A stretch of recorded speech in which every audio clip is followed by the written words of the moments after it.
Olá, você está no Escrituras Plus, seja muito bem-vindo ao nosso canal. Esse canal é meu, é seu e é nosso. Vira e mexe no mundo gospel por aí, surge alguma heresia ou alguma frase maldita. Não maldita no sentido de maldição, de mal expressada, melhor dizendo. E essa semana, o Vitor Azevedo, numa live, acho que no Instagram, alguma coisa parecida com essa, soltou uma frase. E a frase é a seguinte, abre aspas, não acredito. Porque se Deus estivesse no controle, não teríamos história de crianças com fome, não teríamos a história de mulheres estrupadas, não teríamos a história de miséria, não teríamos a história do coronavírus, de governo oprimindo seus homens. Fecha aspas. O que ele estava fazendo? Ele estava respondendo a uma pergunta, e a pergunta chegou para ele no Instagram perguntando: Deus está no controle? E essa foi a resposta dele. Pô, eu não quero combater Vitor Azevedo aqui, eu quero combater uma ideia. Essa ideia que ele expressou é uma ideia do deísmo. O que é o deísmo? O deísmo é uma filosofia que entende que Deus criou todas as coisas, mas não se relaciona com elas. Deus fez o mundo, a natureza, os animais, as aves, o ser humano, mas ele não tem contato com o ser humano, não se relaciona com ele, não tem intimidade com ele. É como se fosse o relojoeiro que cria o relógio e depois que dá corda não precisa mais do relojoeiro e o relógio funciona naturalmente. Nesse tipo de pensamento, Deus criou toda a Terra com as suas funções e a partir dessas funções, Deus não precisa mais estar presente, cuidando e tudo mais, e praticamente está de férias, tá bom?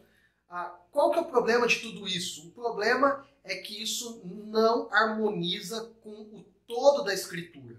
Quando eu olho para o todo da Bíblia, eu começo a perceber que isso não se harmoniza com a revelação de Deus na Escritura.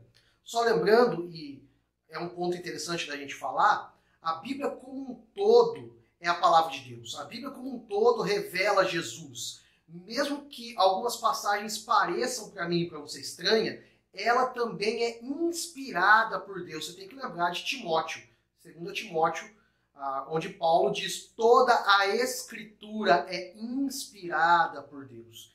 Então isso significa que o que está ali tem que estar ali para uma revelação plena de quem Jesus é. E o todo da Escritura não concorda com essa ideia do deísmo, expressada na argumentação do Vitor Azevedo. Então, quando a gente começa a pensar nisso, o que a Bíblia revela a respeito de Deus? O que a Bíblia fala a respeito de Deus? A Bíblia, desde o início, mostra um Deus que está olhando para a humanidade. Quando lá em Gênesis 11, a humanidade constrói a Torre de Babel, Deus está vendo o que está acontecendo ali. Ele desce até aquele lugar para acabar com o plano humano. Mas, além disso, depois de Gênesis, e o povo já para entrar na Terra Prometida, ou antes, um período antes, lá em Êxodo 2, diz assim: ouviu Deus o lamento deles e lembrou-se da aliança que fizera com Abraão, Isaque e Jacó. Deus olhou para os israelitas e viu a situação deles. O que isso significa? Que Deus está olhando para a humanidade, está observando a humanidade, está se lembrando da humanidade. Deus mudou? Não. Deus é o mesmo. Deus é imutável. Então, se lá com aquele povo, ele olhou para a situação do povo, sentiu pesar por causa da ação, por causa de tudo que estava acontecendo, Deus ainda hoje olha para a humanidade e tem uma resposta para a humanidade. A história continua e Deus continua se revelando, por exemplo, aos profetas. E sempre Deus está falando com os profetas. Ele diz assim diz o Senhor, no ano tal, Deus falou com fulano de tal. O que é isso? É um Deus que está se relacionando, é um Deus que está falando, é um Deus que está observando tudo isso. O Salmo 19 diz assim: os céus proclamam a glória de Deus, o firmamento anuncia a obra das suas mãos, um dia discursa outro dia, uma noite discursa outra noite. Não há sons, não há palavras, mas por toda a terra se faz ouvir a sua voz. Deus é um Deus relacional, que está falando, a voz dele está por aí. Paulo entendeu muito bem isso em Romanos 10, entendeu que o Salmo 19 está fazendo essa referência à voz de Deus. Mas além disso, Deus é tão relacional e tão presente que ele encarna. O Verbo se fez carne e habitou entre nós e vimos a sua glória, a glória do unigênito do Pai. Esse alguém é Jesus. Jesus se relaciona com a humanidade. Por quê? Porque Deus viu as mazelas, os problemas e as dificuldades humanas. Lá no Salmo 6, versículo 9, o salmista diz assim: o Senhor ouviu a minha oração, o Senhor aceitou a minha prece. A oração é um Deus relacional. Se Deus está nos ouvindo por meio da oração, indica que Deus está no controle. E quantos testemunhos de resposta de oração você tem? Quantas vezes você percebeu Deus agindo, atuando, operando e trabalhando na sua vida? É porque Deus está conduzindo e controlando. Mas além desse Deus relacional, a Bíblia revela um Deus de providência. O que significa providência? Dois aspectos. Primeiro, ele está sustentando o mundo que ele criou. Segundo, ele está dirigindo a sua vida. Lá em Mateus capítulo 6, no Sermão do Monte, Jesus usa o exemplo dos lírios do campo, das aves do céu. E fala que eles são maravilhosos e Deus sustenta cada um deles.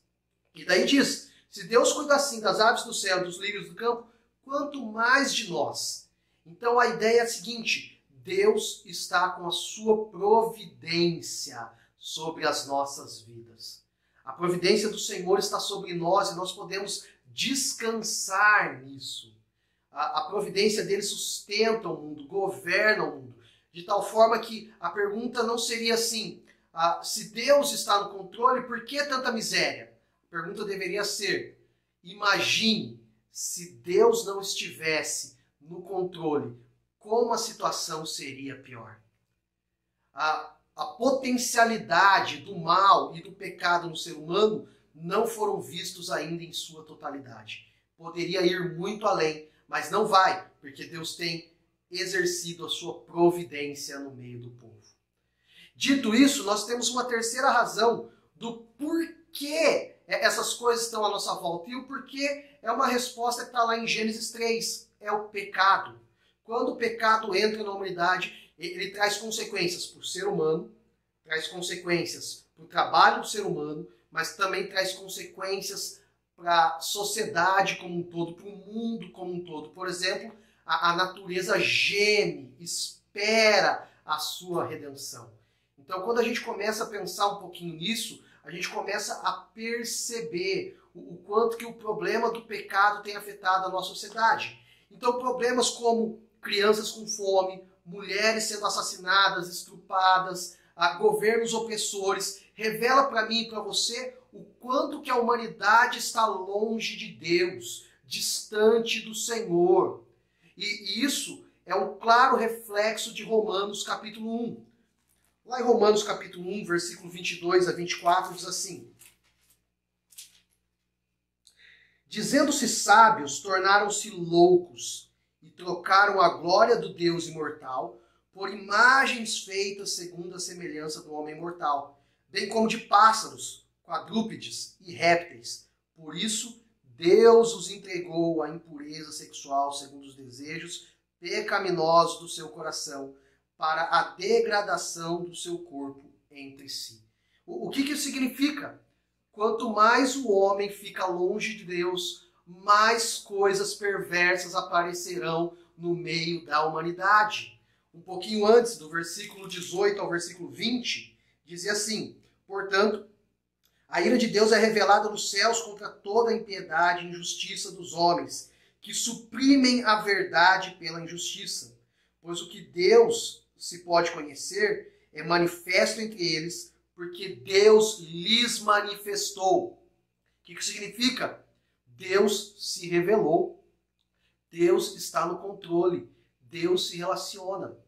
Versículo 20. Pois desde a criação do mundo, os atributos invisíveis de Deus, seu eterno poder e sua natureza divina, têm sido vistos claramente, sendo compreendidos por meio das coisas criadas, de forma que tais homens são indesculpáveis. Então, quando alguém é adepto do deísmo e diz que Deus não se relaciona, ele não está observando a Escritura, não está observando a criação à sua volta e, portanto, não está vendo plenamente o que Deus faz e como Deus age. E a redenção em Cristo Jesus é o próprio Deus agindo e comprovando que Ele está no controle e enviando o próprio Filho para morrer em nosso lugar e para restaurar tudo do caos que está à nossa volta. Portanto, você tem que crer em Jesus. E somente crendo em Jesus, o mundo poderá ser transformado, modificado e assim por diante. Obrigado por nos acompanhar até aqui.